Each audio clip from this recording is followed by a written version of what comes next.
Thank you for the opportunity to reflect with you today. I speak from a place of sincerity and hope, aware of the honor that lies in service and the weight of the responsibility that accompanies it.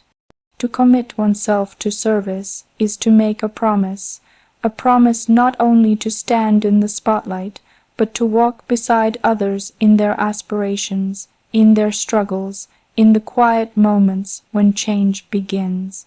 Service calls for presence, when someone needs encouragement, when a community asks for a voice, when the future is uncertain and the path ahead demands courage.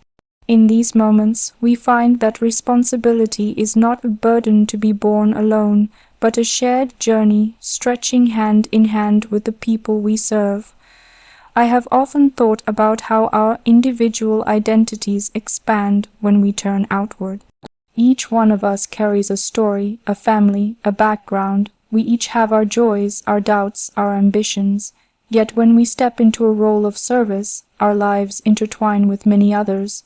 We begin to understand that our duty is broader than our personal world. It is the commitment to the collective, to the individuals whose voices are unheard, to the places whose promise is yet unfulfilled, to the quiet dedication of those who build and nurture without acclaim. Shared responsibility means recognizing that service is not a one-way street. It is shaped by the dialogues we hold, the communities we engage, the institutions we respect, the traditions we build upon. It is acknowledging that trust must be earned through consistent action, through humility, through listening. In our duty, we are not just the ones giving direction. We are the ones called to listen, to learn, to adapt. Our responsibility is not simply to act, but to understand why we act and for whom. In the spaces I have had the privilege to enter meeting young people, volunteers, colleagues, community leaders, I've seen first, and how the smallest gesture of service becomes magnified by meaning and connection. When someone shows up, offers time, lends a hand, opens a conversation, they are part of something larger. A single effort can spark hope, and many small acts, when woven together, build resilience, build trust, build community. Service also demands perseverance. To accept responsibility is to assume that the results may not always be immediate, that change may require time, patience, and steady effort. It means being present even when the applause fades. It means continuing when the path is steep, when the vision is not yet clear, when the tasks feel humble but are no less vital. Because the foundations of our shared future are assembled not only in grand moments, but in the steady building of everyday commitment. Responsibility further means acknowledging that our privilege obliges us. To have the opportunity to serve is to recognize that many wish to, and yet may not have the same platform or resources. Service demands that we use whatever capacity we have, be it voice, influence, time, education, to lift others. It is not enough to be passively supportive. We must be actively engaged. We must translate our gratitude for the opportunities given into concrete efforts for the common good. When we speak of service to others, we must remember that the truest measure of leadership is not how far we rise, but how many we bring along with us. A community thrives when no one is left behind, when each person feels seen, heard, respected. Our responsibility is therefore to create the conditions in which everyone can participate, in which voices are amplified, in which the value of each person is recognized. Service is relational. It thrives on connection, on the interplay of giving and receiving, on the architecture of support. In fulfilling our duty, we are guided by values that transcend ourselves, by integrity, by fairness, by compassion. These are not mere words, they are the pillars on which trust is built. To commit to service is to live those values visibly in decisions, in behavior, in the basic courtesy with which we treat every person we meet. Because service is not a performance for admiration, it is a witness to what we believe humanity can be. Our responsibility to serve also calls us to engage with the long view. It asks us to invest not only in immediate relief, but in enduring solutions. We speak of building cities not merely of bricks and mortar, but of ideas, of opportunities, of shared hope. In that sense, each of us acts as a steward of present endeavors, of future generations, of collective well-being. Responsibility means that we are accountable to ourselves, to our peers, to those we serve for the legacy we leave behind. I believe firmly that service and shared responsibility go hand in hand. You cannot serve alone, and you cannot fulfill duty in isolation. We are bound together by history, by circumstance, by possibility, and so the journey ahead is not simply mine, but ours. It is yours, alongside me. It is our responsibility together. It is only when we recognize the unity in our purpose that we achieve the greatest impact. Let us therefore step forward with humility and resolve. Let us listen to the voices that too often go unheard. Let us translate compassion into action, vision into planning, ideas into structures of support. Let us foster a culture where service is not a momentary obligation, but a constant way of life. Let us embrace the subtle power of everyday responsibility, the kind that shows up quietly and purposefully to build trust, to nurture connection, to strengthen society. In this commitment to service, I place my faith. I place my hope in our shared path, and I ask you to join me, not simply as observers, but as participants. Together we will carry the responsibility we owe to one another, to our communities, to our future. And in so doing, we build not just for today, but for tomorrow, for the generations who follow, for the possibility that when we serve, we truly transform. Thank you for entrusting me with these thoughts. I speak to you with sincerity and a humble heart, aware of the immense possibilities we share when we come together in unity, anchored in hope, and dedicated to building our future together. I believe deeply that unity is far more than simply existing side by side. It is finding shared purpose in our diversity. In the many corners of our nation, we are shaped by varied traditions, languages, cultures, and histories. Yet the strength of our society lies in recognizing that those differences enrich our collective endeavor. When we stand together, family, neighbors, communities, generations, we affirm that we are not alone in facing the challenges ahead. To walk the path together is to accept that each one of us has a role, each one of us mattering. It is the affirmation that our steps, though individual, carry the weight of the common good. Hope is the companion of this unity. Without hope, unity can become mechanical, an arrangement of convenience, not conviction. But when hope lives in our hearts, unity becomes vibrant. Hope invites vision. It beckons us to ask what we might become, not simply what we are. Hope tells us that our today is not final, that our tomorrow holds the promise of improvement, of renewal, of justice. When I look at young people learning, creating, stretching toward their dreams, when I see neighbors lending hands, volunteers offering time, professionals dedicating talent, I see hope in motion, and I feel a responsibility to nurture it. Building the future together means more than planning infrastructure or passing laws. It means designing our society with care, generosity, and foresight. It means shaping opportunities so that they are inclusive, so that no voice is left unheard. It means recognizing that the future will be shaped by many hands, by educators and students, by innovators and carers, by the strong and the vulnerable. In each encounter I have had, with young people in schools, with citizens in local towns, with volunteers in community projects, I have been struck by this truth. The future becomes real only when it is held in common.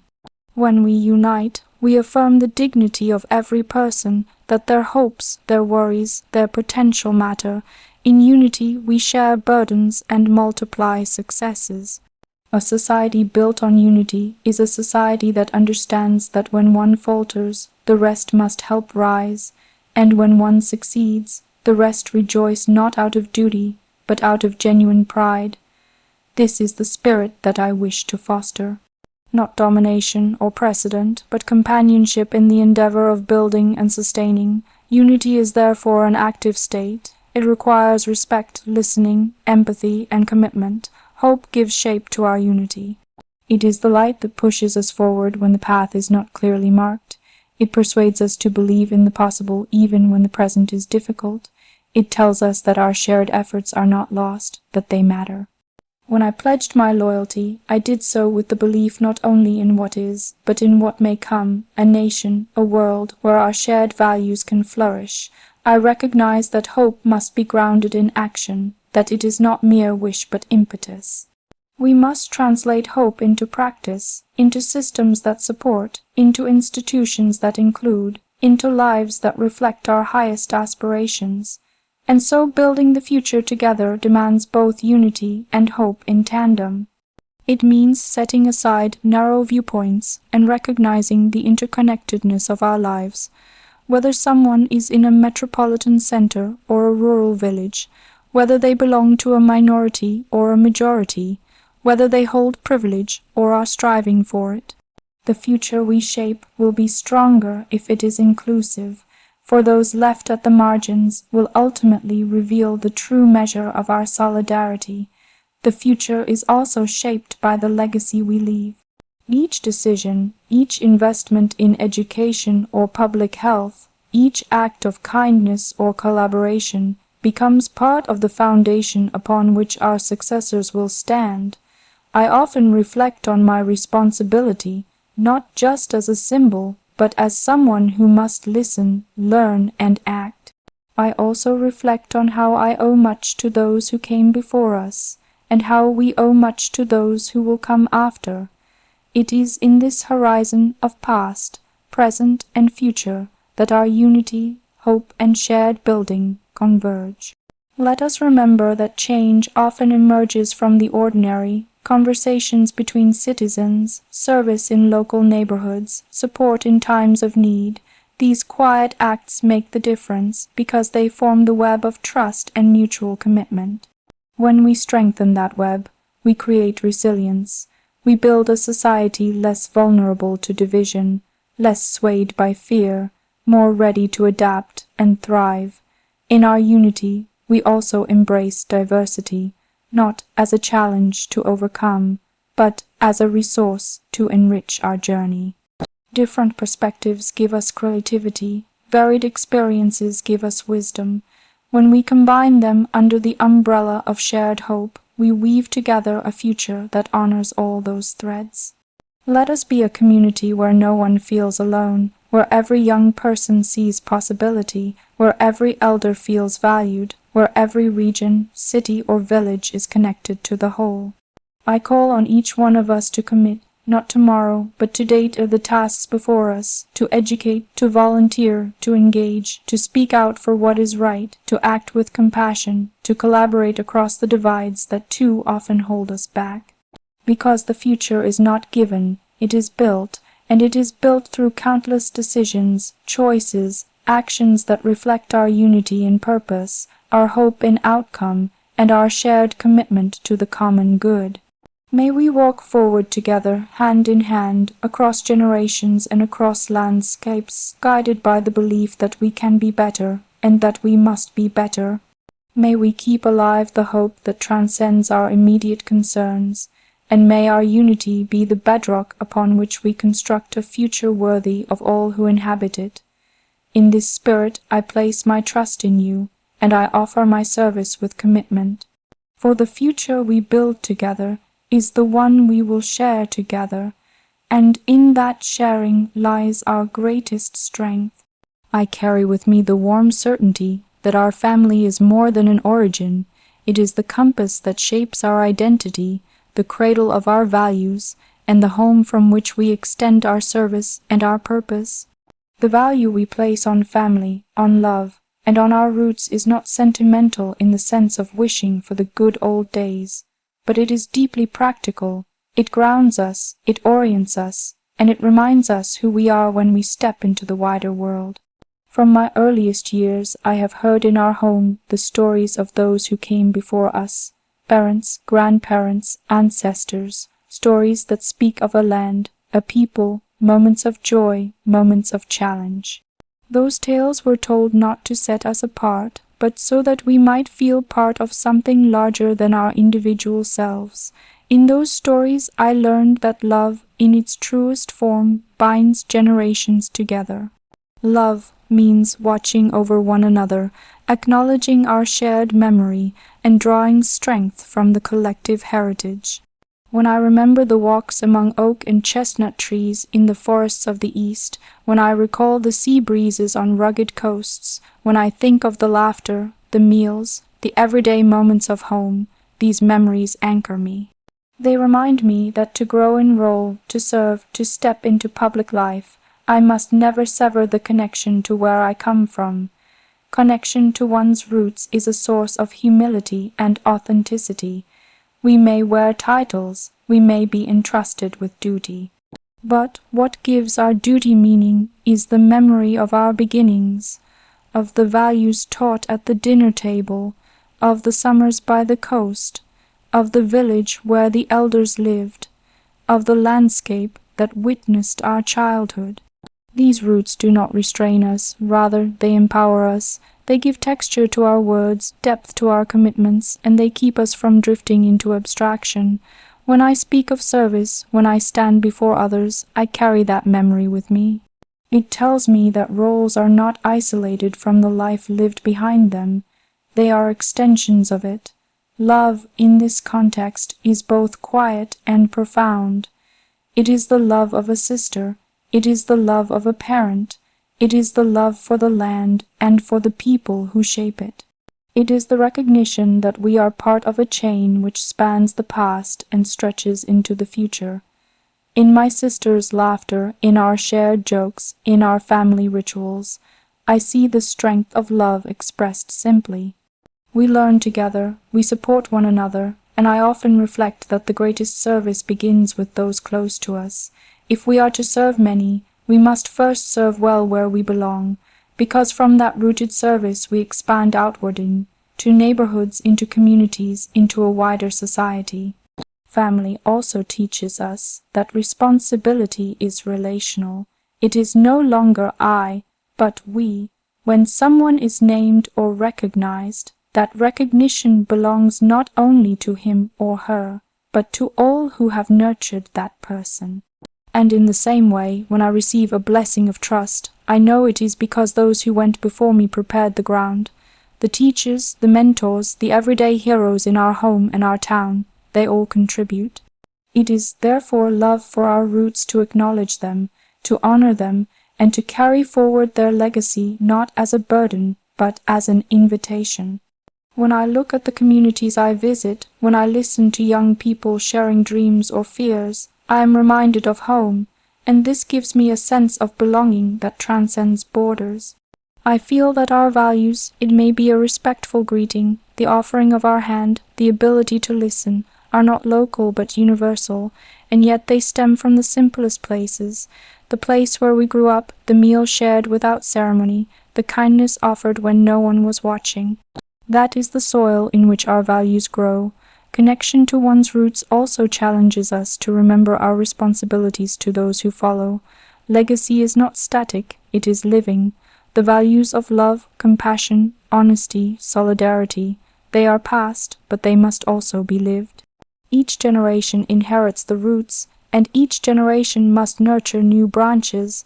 And so I see my role not as someone who leaves behind an old tree, but as someone who tends the tree so it may bear fruit for all.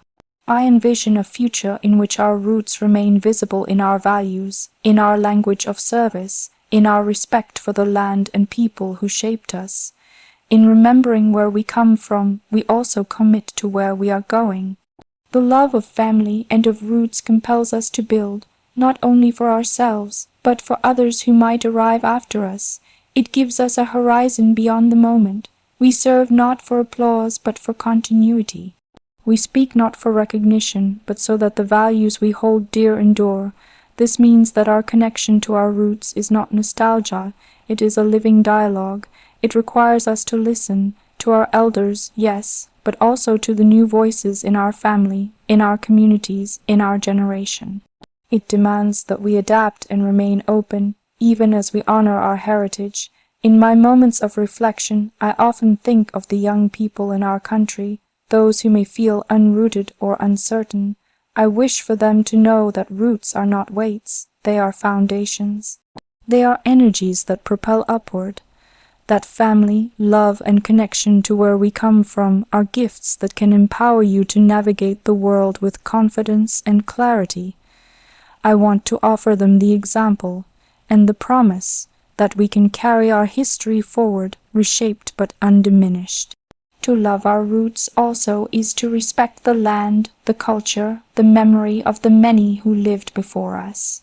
I was moved, for example, by the stories of my great-grandmother, by her voice on the radio telling of the place she lived, the rhythms of everyday life, the sea urchins on the shore, the trees in the forest. Those stories became part of me, not as old tales, but as living guides. They teach us gratitude for our gift of inheritance and for the responsibility we hold to pass it on. So when I look ahead, to the work, to the duties, to the relationships I will build, I know I will carry my family with me. I know I will carry the land with me. I know I will carry the stories, the traditions, the values, not as burdens, but as companions, because love is not only a foundation, it is a promise that we will hold fast to our identity, even as we reach beyond it. A promise that we will serve with humility, remembering that the person beside us, across the hall, in the classroom, in the region, carries their own roots and their own stories, and that in respecting them we honor our own. In the end, the full meaning of our role is not in the titles or the moments of ceremony, but in the everyday allegiance to what has made us who we are: family, love, roots. And when we hold those close, when we draw strength from them, our service becomes richer, our outreach becomes more sincere, our journey becomes more human. And I am grateful to walk that path with you, alongside the people whose lives intertwine with ours, bound by the past, inspired by the present, and hopeful for the future.